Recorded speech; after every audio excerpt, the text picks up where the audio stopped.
Mrs. Ambassador of United States of America.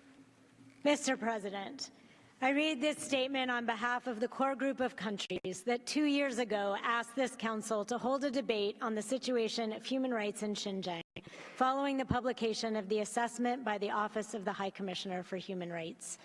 That assessment found that the, quote, extent of arbitrary and discriminatory detention of members of Uyghur and other predominantly Muslim groups may constitute international crimes, in particular, crimes against humanity, end quote.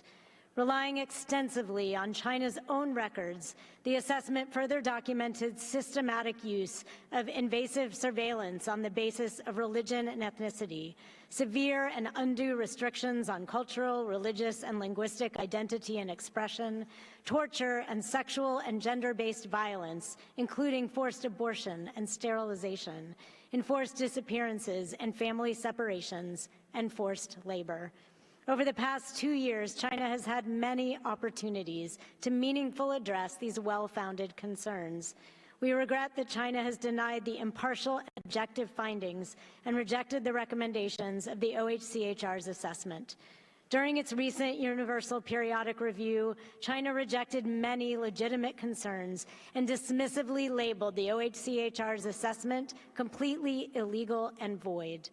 We call upon China to engage meaningfully with the United Nations to implement OHCHR's recommendations and uphold its obligations and commitments, including by properly releasing all individuals arbitrarily and unjustly detained in Xinjiang, urgently clarifying the fate and whereabouts of missing family members, and facilitating safe contact and reunion.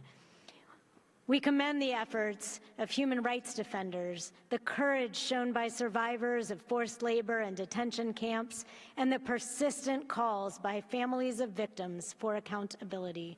We continue to welcome the High Commissioner's and his office's active engagement, independent work, and continued assessment. The human rights and fundamental freedoms of everyone must be protected.